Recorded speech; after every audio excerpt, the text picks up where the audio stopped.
Number 2 استغفار، اپنی غلطیاں، اپنے گناہ، جو بھی گناہ ہم سے ہوئے ہیں ان گناہوں پر اللہ سے توبہ کرنا۔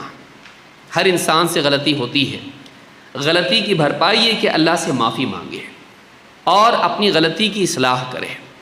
نوح علیہ السلام نے اپنی قوم کو جب دعوت دی، جو سب سے پہلے رسول تھے، تو کہا فَقُلْتُ اسْتَغْفِرُوا رَبَّكُمْ إِنَّهُ كَانَ غَفَّارًا، اے اللہ میں نے اپنی قوم کو دعوت دیتے ہوئے کہا استغفروا ربکم، اپنے رب سے مغفرت مانگو، اپنے گناہوں کی معافی مانگو۔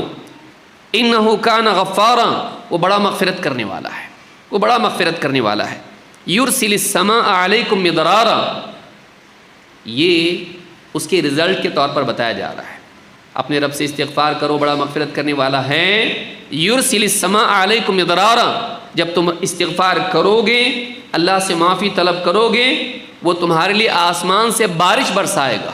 مدرارا، علماء نے کہا مدرارا خوب بارش، لیکن ایسی خوب کہ ایسے اوقات میں کہ تمہارے آرام کے اوقات ہوں، کام میں خلل نہ ہو، اور اتنی زیادہ بھی نہیں کہ تمہاری فصلیں تباہ ہو جائیں، ضرورت سے کم بھی نہیں، نامناسب وقت میں بھی نہیں، اور اتنی بھی نہیں کہ تم نقصان میں پڑ جاؤ۔ یرسل السماء علیکم مدرارا ویمددکم باموال وبنین، اور اتنا ہی نہیں بلکہ تم کو مال بڑھائے گا، اولاد بڑھائے گا، اولاد کے ذریعے سے اور مال کے ذریعے سے تم کو اور طاقت دے گا۔ وَيَجْعَلْ لَكُمْ جَنَّاتٍ وَيَجْعَلْ لَكُمْ أَنْهَارًا، اور تمہیں باغ دے گا اور نہریں عطا کرے گا۔ لیجئے کیا کیا مل رہا ہے؟ نمبر 1 مغفرت، سب سے پہلی چیز مغفرت، گناہ معاف۔ نمبر 2 تمہارے لیے آسمان سے بارش برسائے گا، جو کہ سارے رزق کی چابی ہے۔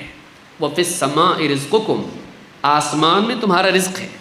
ایک تو اللہ کے پاس، دوسرے اللہ بادلوں کے ذریعے سے آسمان سے بارش برساتا ہے، تب سارا رزق زمین سے رزق نکلتا ہے۔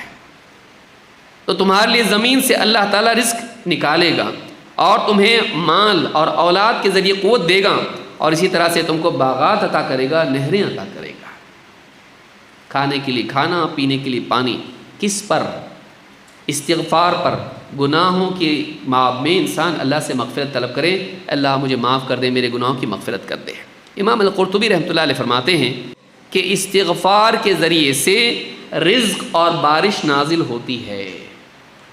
استغفار کے ذریعے سے رزق اور بارش اللہ کی طرف سے دیا جاتا ہے۔ تو معلوم ہوا کہ استغفار کا فائدہ دنیا میں ہوتا ہے۔